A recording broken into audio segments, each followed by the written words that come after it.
So we're here today to address the humanitarian and security crisis on our southern border. I just got back. It was a sight to behold. Not pretty.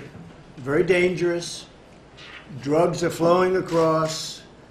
Human traffickers, you think of that as an ancient crime. It's not an ancient crime. It's more prevalent today in this world, far beyond the United States. It's a world crime given to us very much by the internet and bad people. The internet has made things in many ways better, in many ways much worse, but human trafficking, grabbing women in particular, and children, but women, taping them up, wrapping tape around their mouths so they can't shout or scream, tying up their hands behind their back and even their legs and putting them in the backseat of a car or a van, 3, 4, 5, 6, 7 at a time. They don't go through checkpoints. They go through areas that don't have a wall or don't have a steel barrier. They go up to the checkpoint, and before they get to it, they make a right or a left, depending on where they are. And they go out into the desert or out into the land, and they find the first area that doesn't have anything blocking its way. And they have mini highways all over the place. You can see it all over the place, and it's not good.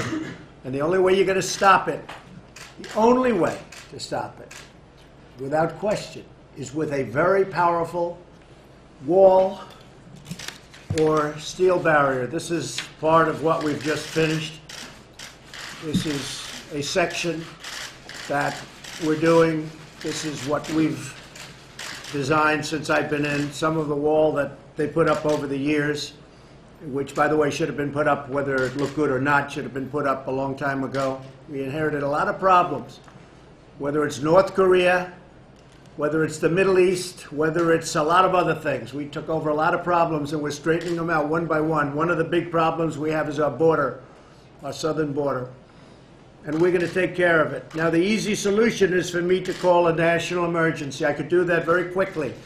I have the absolute right to do it, but I'm not going to do it so fast, because this is something Congress should do, and we're waiting for the Democrats to vote. They should come back and vote.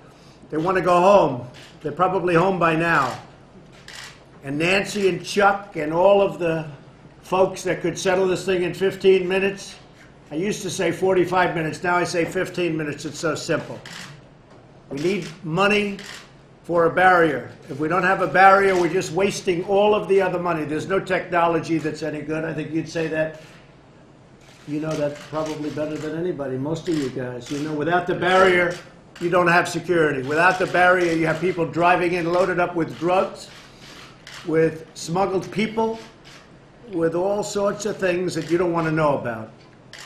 So we need a barrier. It's a very simple meeting. We could also do a much more major form of immigration reform, and I'd look forward to doing that along with many of the people at the table, including our vice president, and we look very much forward to moving on that. But first we have to get a barrier, because it all doesn't work without protection.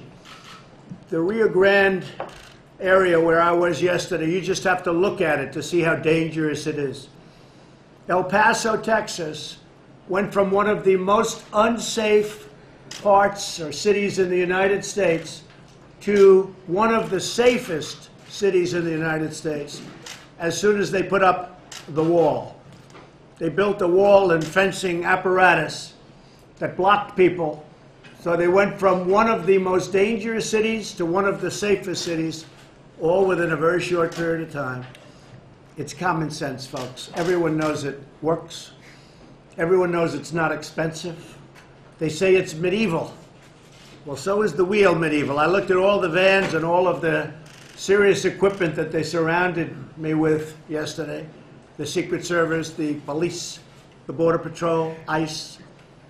Every one of those had the wheel. Well, they say wheels are medieval too, but some things don't change. Wheels and walls.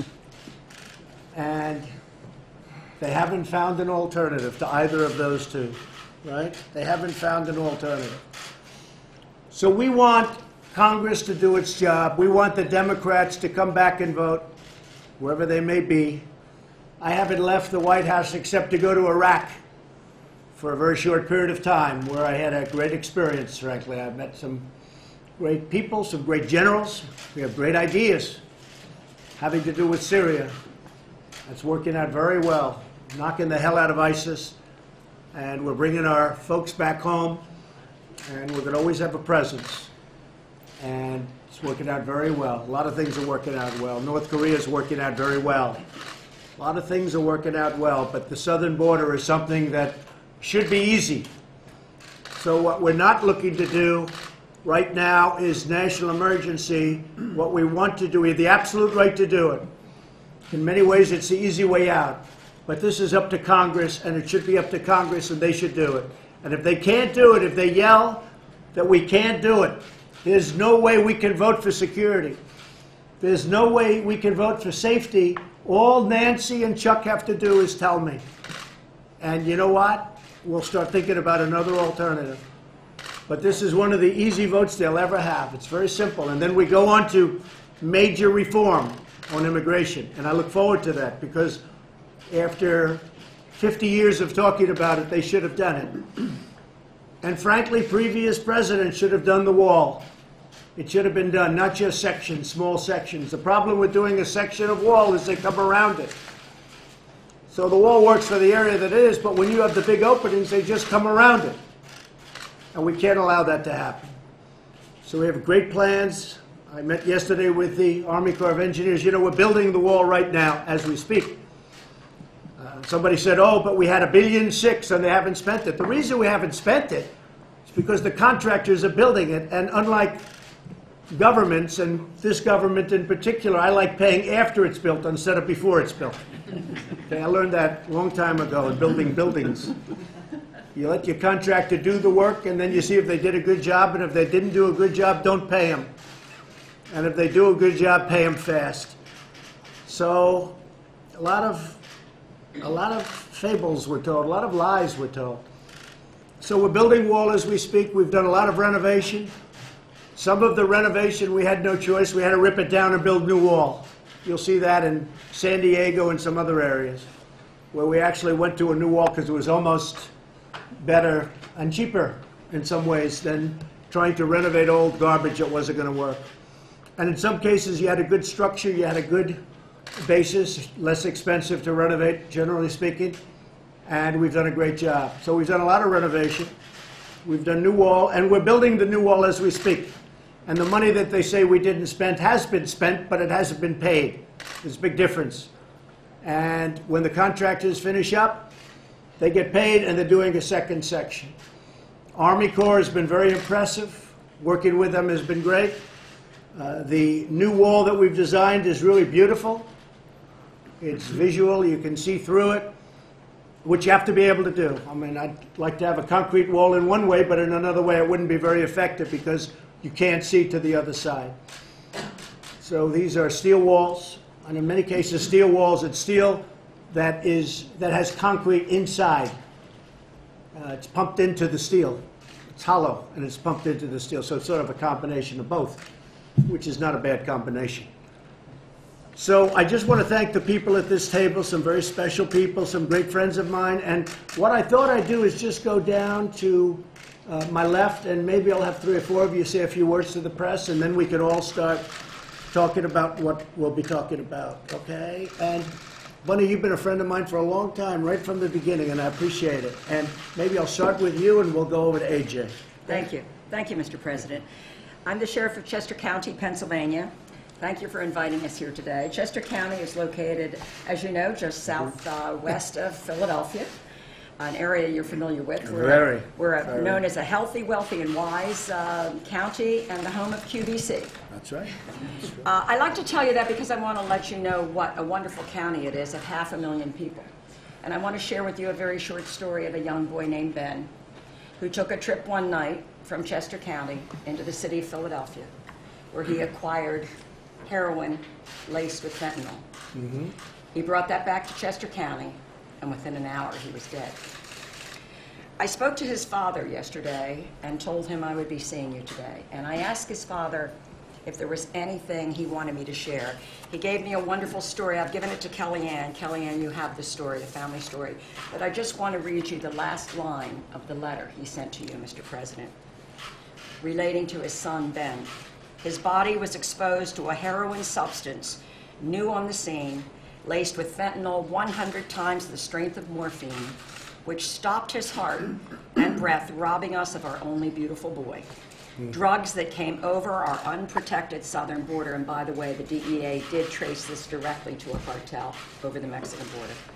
Drugs that came over our unprotected southern border, wreaking havoc on the lives of hundreds of thousands of lives and millions of loved ones. We need to do something about this. Please, Mr. President, fill the wall. Thank you. Let's please say hello. Okay. Thank you very much. Appreciate it. AJ, Sheriff.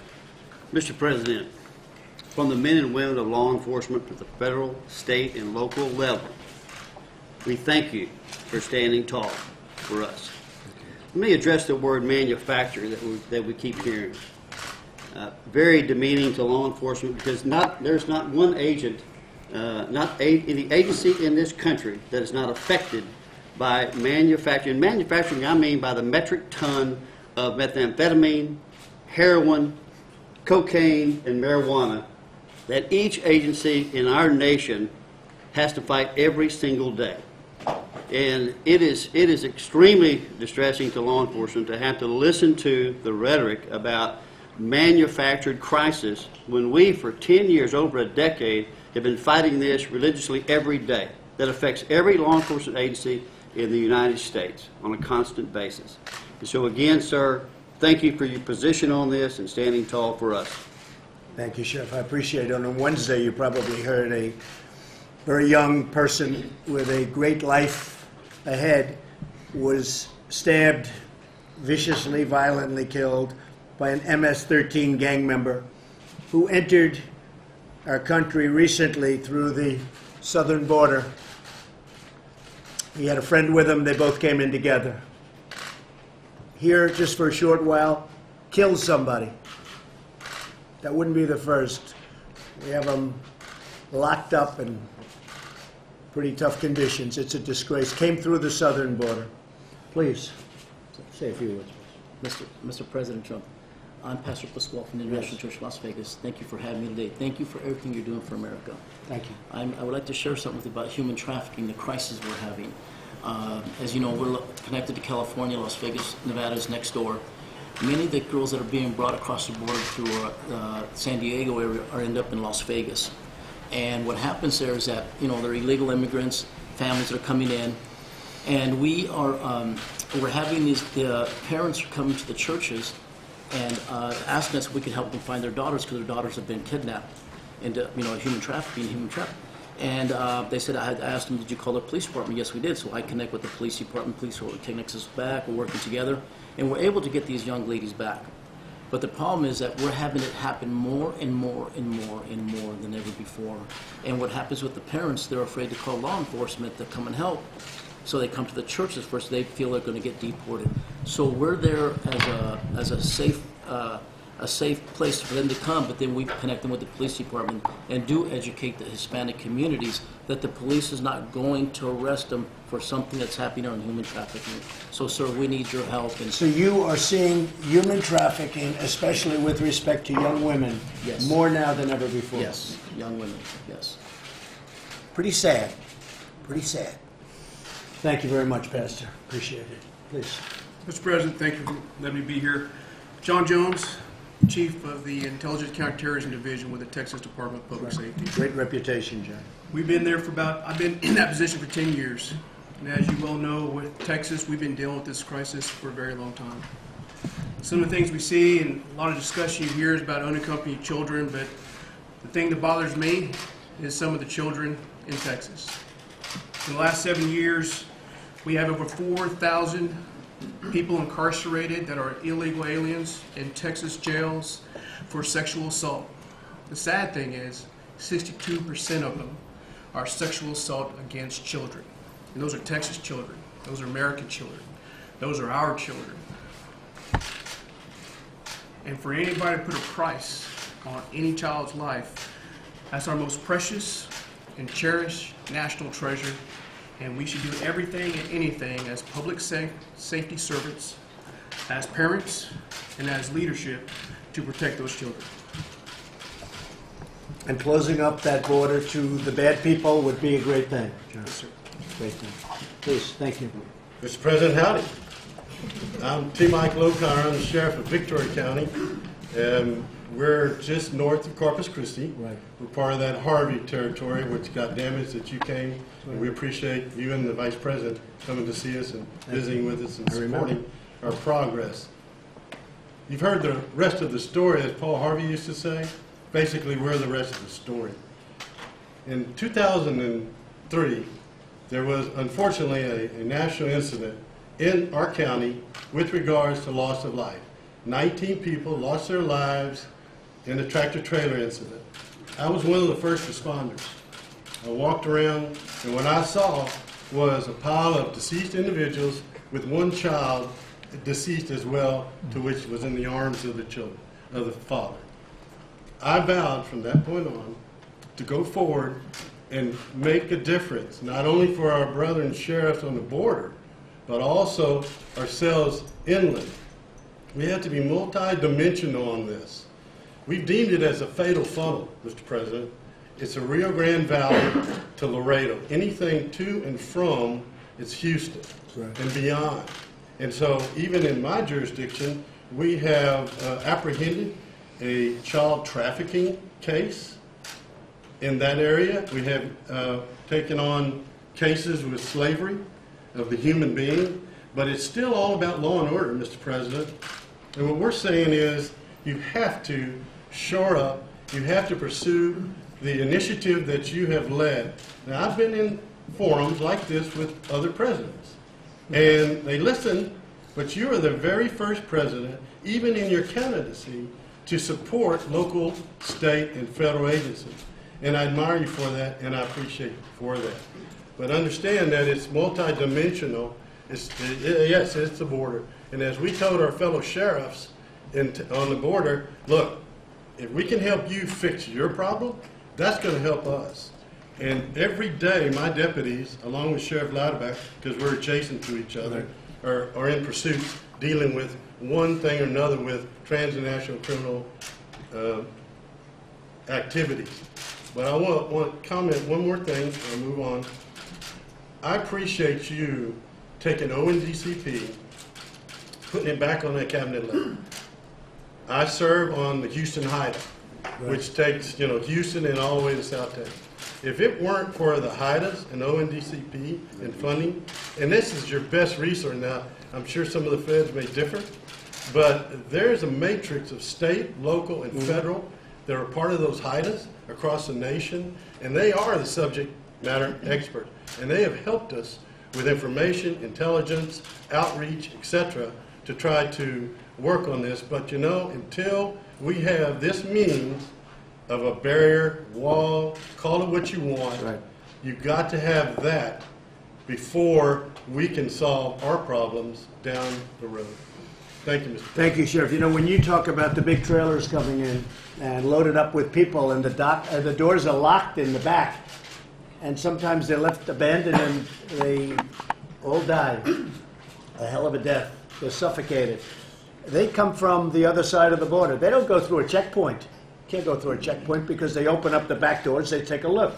So you go and they go out onto the different areas depending on where you're going, what checkpoints. They go in between the checkpoints.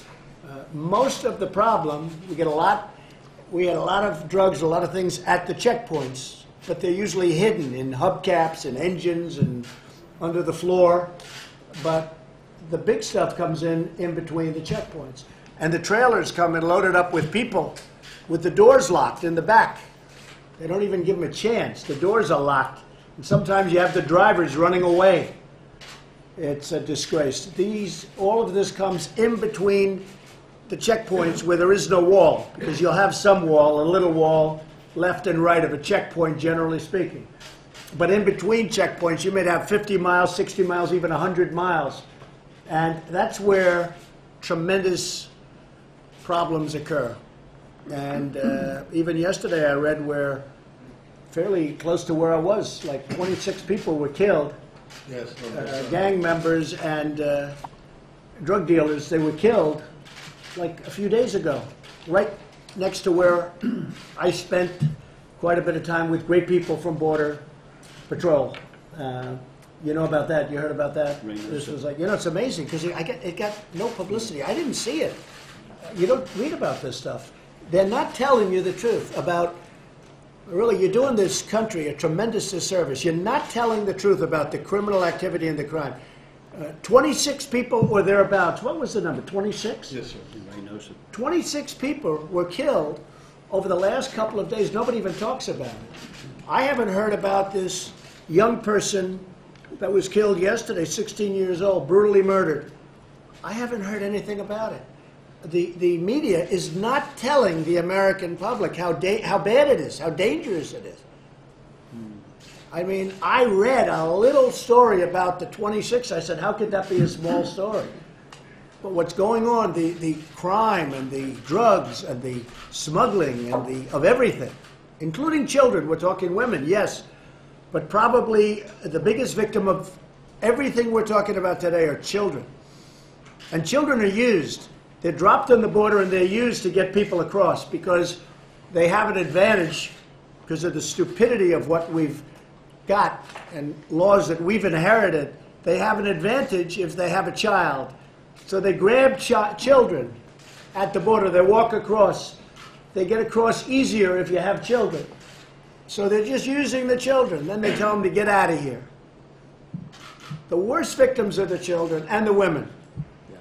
And you don't write about it. You write about nonsense. You write about Nancy Pelosi saying it's immoral to have a wall. It's immoral to have all these people killed. These people are being killed, and you don't report it because you're fake news. You don't report it. Many of you.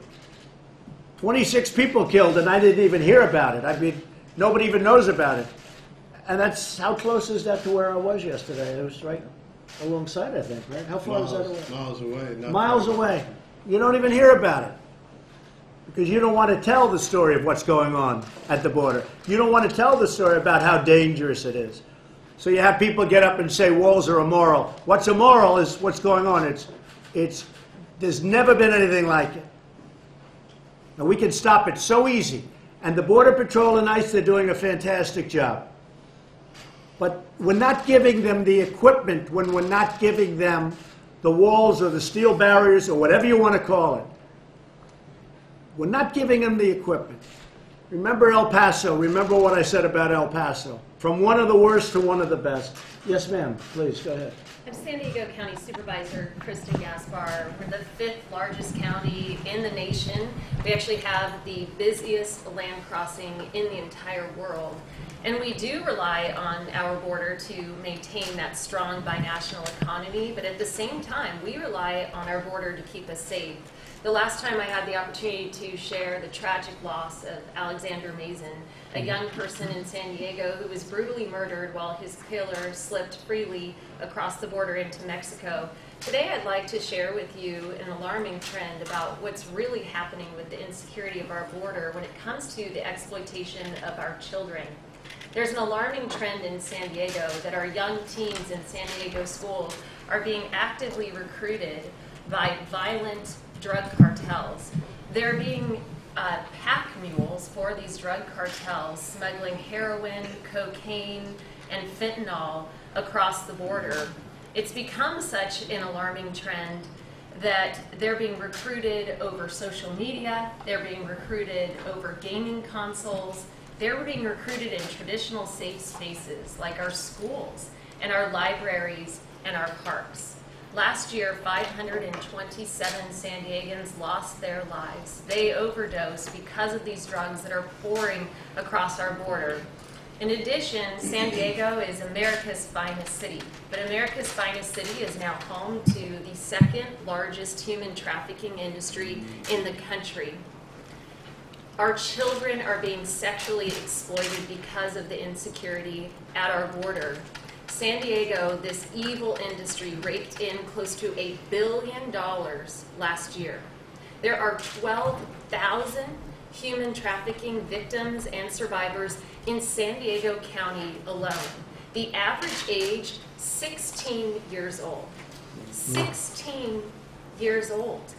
A third of this trafficked population are the very immigrants who have come to the United States to make for a better life.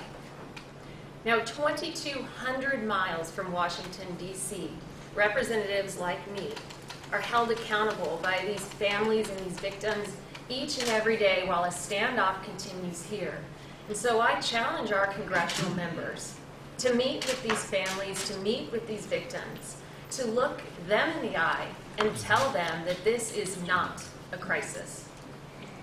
Thank you for the opportunity. Thank you very much. Thank you very much. And this is where I ask the Democrats to come back to Washington and to vote for money for the wall, the barrier, whatever you want to call it, it's okay with me. They can name it whatever they can name it, peaches. I don't care what they name it. But we need money for that barrier. I will say this, the Republicans have been rock solid. They want this to happen. They've wanted it to happen a long time ago. And frankly, for many years, I'm not just talking about now, I'm talking about for years. I gave yesterday an example with Israel. For many years, everybody campaigning for president said they were going to move the embassy to Jerusalem, the American embassy to Jerusalem. This went on, Pastor, as you know, for many, many years. Many presidents, dating back all the way to who was the first. And they never did it. And I said the same thing, same words, same campaign, but I did it. I got it done, and people are very happy. Jewish population and evangelicals, unbelievably happy. I did it. I understand why they didn't do it, because it was very tough to do. It met with a lot of nasty talk before I did it, and then I did it, and it was done. And now we've just opened up the embassy, as you know, long ahead of budget and schedule, and way under budget. Like, how about $1 billion under budget? Opened it up for almost nothing, an existing building that we renovated. But the fact is, for years and years, I heard about the embassy going to Jerusalem. And the people would campaign, they're in for 4 years, they're in for 8 years, they'd never get it done. I got it done. This is a very similar thing. I've been hearing about putting a really good wall, and in my case I like to say a beautiful wall because I think it makes a difference. I've seen some of the wall they put up, it's so unattractive that I can understand why other people don't want it. But this is a great looking structure. I mean, it's going to look great. It's going to do the trick beyond belief. It's far better than anybody had projected. We have it at a much lower cost, and it's better, it's stronger, it's better. And you have the vision through. You're able to see through. But we're going to get it done. And I compare that to the embassy because they talked about it for 45, 50 years, longer. And we got it done. We're going to get this done too. Now, Republicans are rock solid. I have to hand it to them. Mitch McConnell, every one of them. Kevin, they have been so strong on this. I'm very impressed. The Democrats are just following politics. And I'm not saying that for any reason. In other words, I guess they're looking at 2020. They think, gee, if we can hurt Trump, we'll have a better chance at winning an election. This isn't about winning an election. This is very simply, very simply about doing what's right for the country. And we have to do what's right for the country. This is common sense. This is not sending rockets to the moon. This is common sense. We have to have this. The country has to have it. They've been talking about it for 35 years.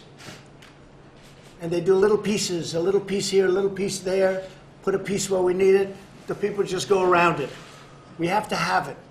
It's got to get done. It's got to get done now. Congress has to do its duty. And the Democrats have to help us. They have to come back to Washington, and they have to vote for border security. They have to vote for safety. It's national security, too. They have to come back and they have to vote. It'll take us 15 minutes. And then we're going to get on to much bigger immigration reform, because we should do that. We should do that. I want to thank everybody for being here. We're going to have now the rest of the meeting.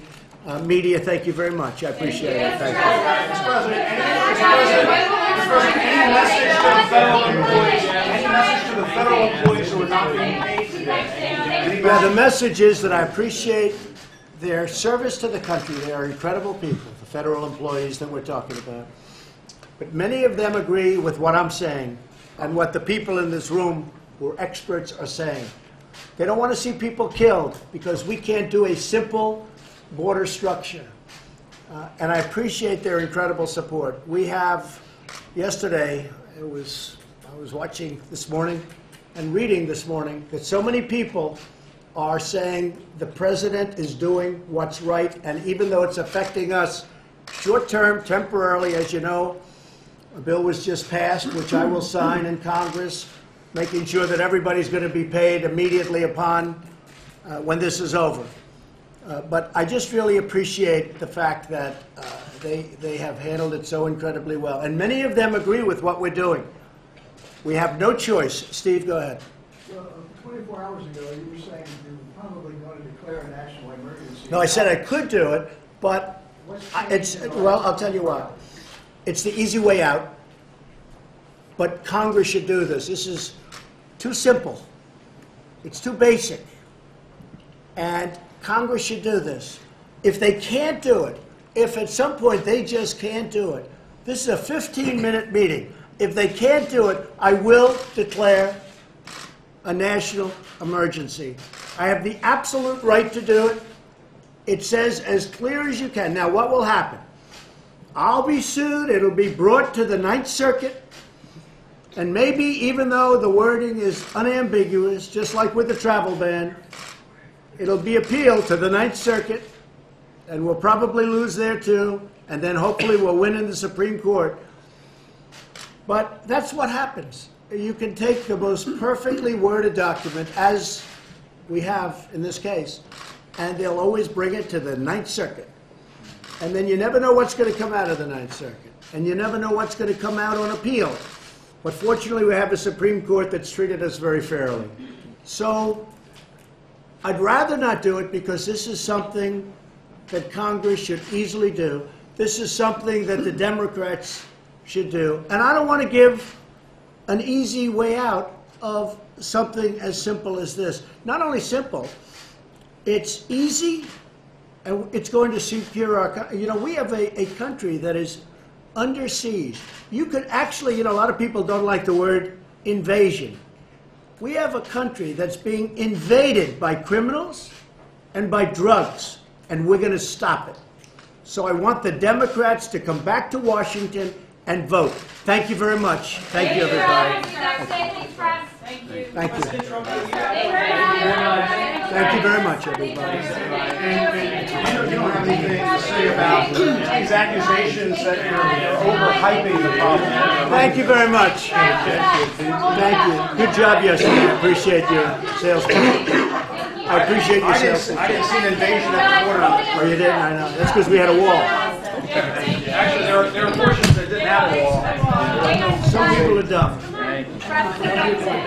Thank you. Good promotion for us. It was a great promotion. Did you see that, Liz? Thanks, everybody.